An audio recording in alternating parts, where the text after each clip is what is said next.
Gusto ko magkapuso inidigdi sa sarong quotation na sinabi, "The greatest reward for a man's toil is not what we gets from it, but what he becomes by it."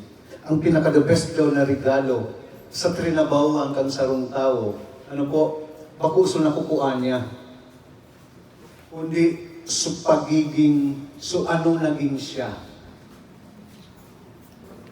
Yun po ang magtatatak inot sa sarong tao, pangluwa sa mga kamigbig kang tao. Kaya yaman po kita didingon yan, kasi may nagtatak sa tuya, what being has become. Being a father, being a husband, being a colleague. Sa pag-referee si being a friend, being a mentor, or whatever you may call being.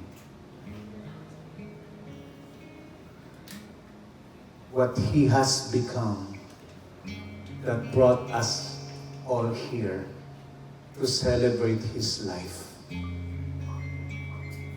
That there in God, he has peace.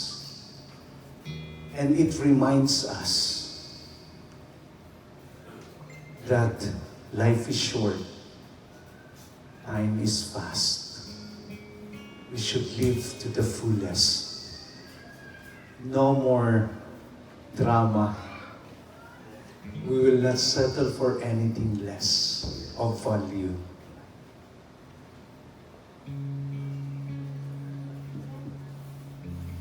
What we become is the reflection of our Master,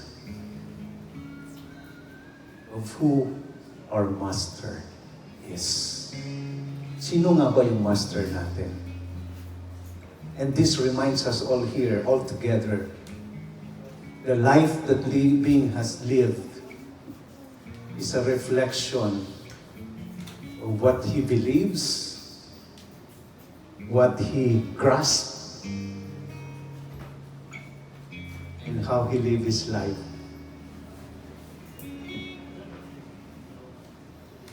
Can I invite everyone to just pray and invite ko po so family, we will just pray for the family. People we sing. Pwede po ba?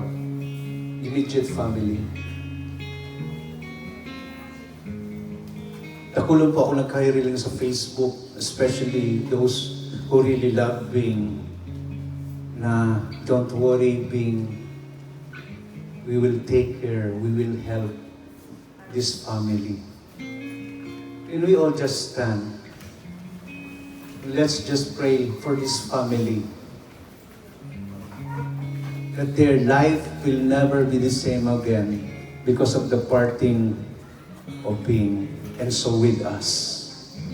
Just pray to God that this family will gain strength from the Lord as we pray for them. Sige po, pwede po bang itaas lang natin ang ating mga kamay? Just a gesture of prayer to this family. And let in prayer. Father in heaven, we are here all together, mourning. Our hearts are broken because of the passing of your Son. Acknowledging that you are the source of life, and you have all the authority to get one life because you have created us all. Panginoon, sa mga panahon, O Diyos, na mayroon po kaming mga katanungan, especially this family, O God, that question you, why now? Why our brother? But Lord, we thank you for the life of being.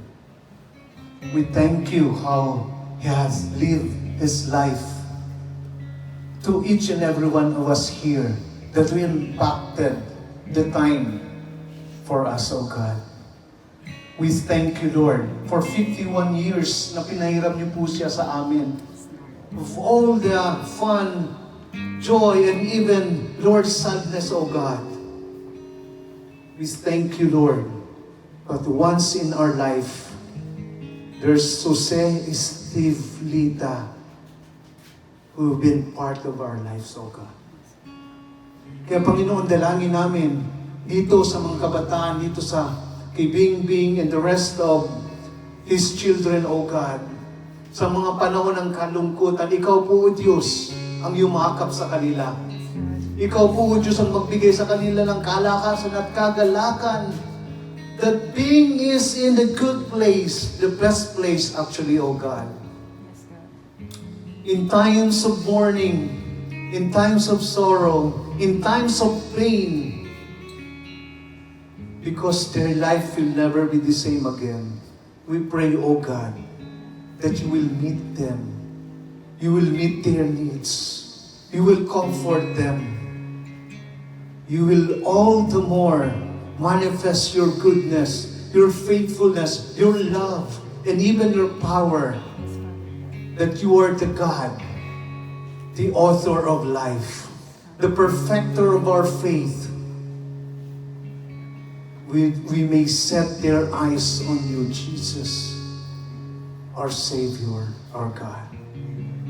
Father, hindi po namin alam ang mga susunod nilang hakbang, pero You said in Your words that, Lord, the steps of a righteous man are ordered by You, that You will lead them, O God, to the things that would glorify Your name, to the things that would honor the name of being, O God, especially His children, O God.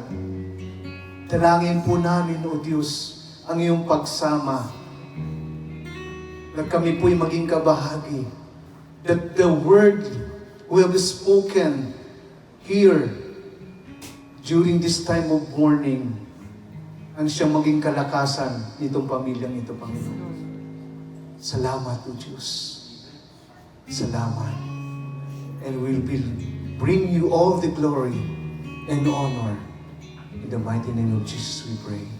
Amen. Amen. Good evening.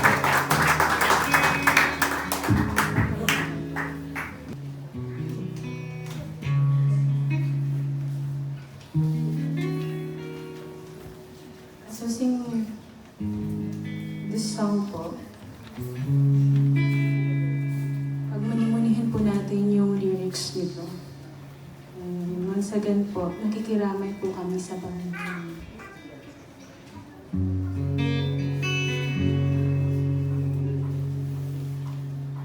Ikaw ay mabuti, bawat sandali, sa habang buhay ay mananatili, hindi mapapawi o may kukuli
hanggang matibay ang iyong pangako. Lakas at pag-asa ng aming puso, hindi na mabilang pagkakataon. Patunay ang katapatan mo sa dalamhati at sa kabiguan, sa pagluhan ng pusong nasugatan,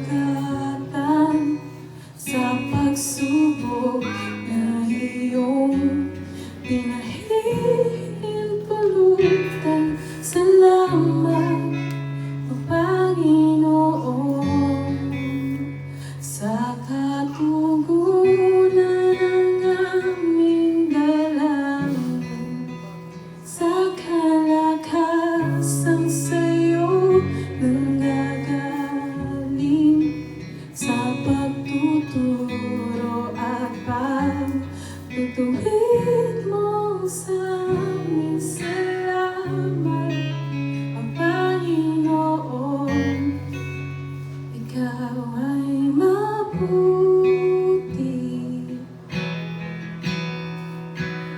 Ikaw ay tapat, sa'yo ang papuri at pasasalamat.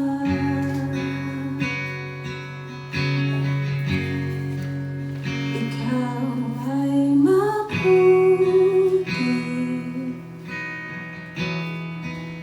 Ikaw ay tapat, sa'yo ang papuri